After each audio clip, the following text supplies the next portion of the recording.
Today, we're cooking a very popular Japanese rice topping dish called Katsudon. Tara, luto tayo!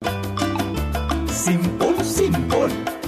Luto na, ha, ha. But before we get into our cooking, let's do a little prep. So, part of the Katsudon is that very nice eggy sauce. So, ipe-prep ko lang yung aking onion. We're using half a white onion. Gonna peel the onion. And we cut thin slices of our white onion. And we just put it into our pan for later. And now we prepare our pork.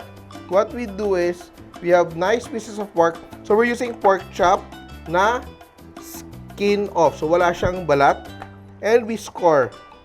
So kailangan importante siya ma-score para hindi mag-curl up yung ating pork.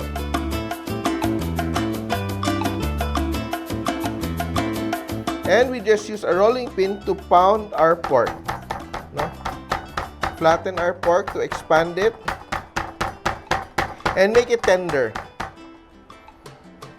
And we season our pork with salt.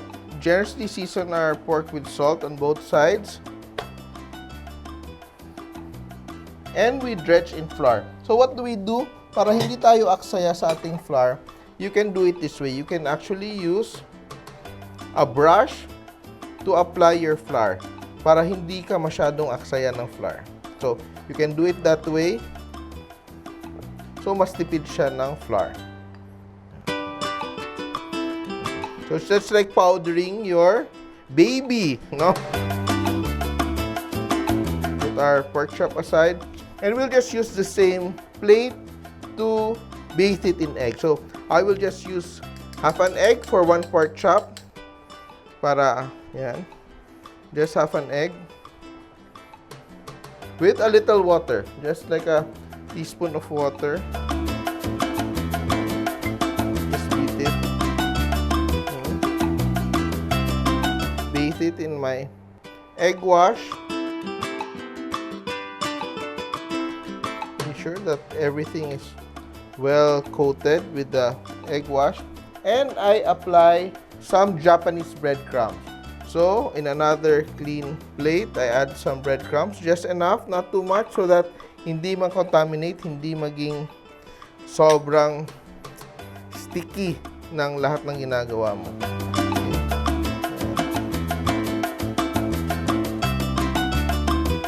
Okay. And we just press the piece of pork chop into the breadcrumbs.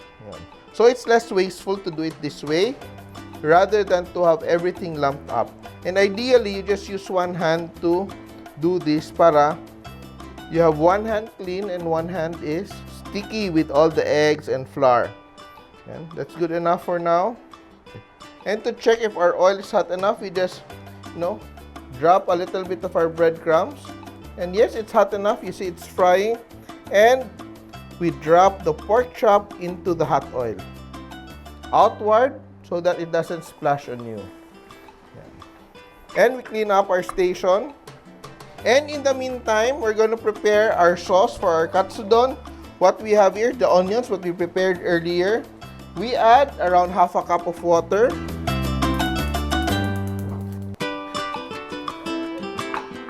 Japanese soy sauce, around 2 tablespoons of Japanese soy sauce.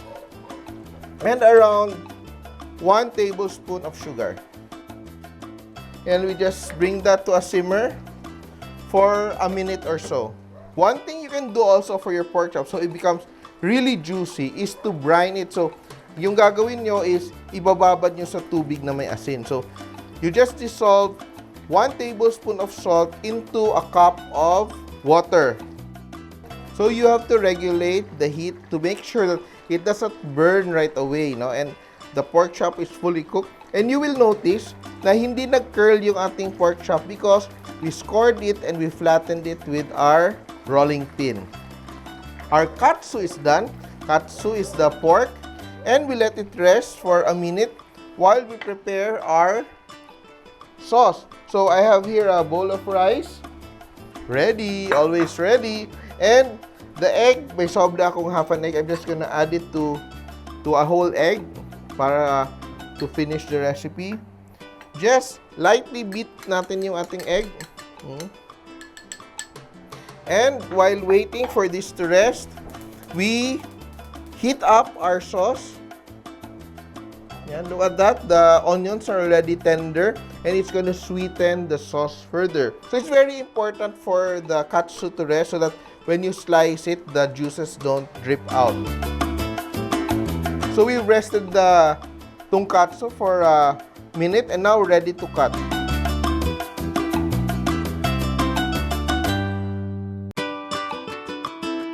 And we just put it into our sauce. Transfer into our sauce. Very easy to do. And we just pour over our egg, our lightly beaten egg, on the sides and over the katsu. And cover it up and let it cook for around 30 seconds. And we're done. Look at that. Turn off the fire. And we're just going to pour it over a cup of rice. Pour the sauce over the rice and slide the katsu. Yan. Egg on both sides. Look at that. And we just garnish with some cilantro leaves on top.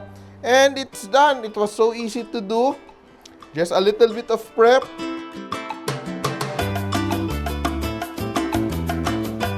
Do this at home, have a Japanese dinner, try our recipe for pork katsudon, Simpol! Nagustuhan niyo ba ang video na to? Please share para lalong dumaming ating mga kasimpol. And don't forget to subscribe to our Facebook, YouTube, and Instagram accounts.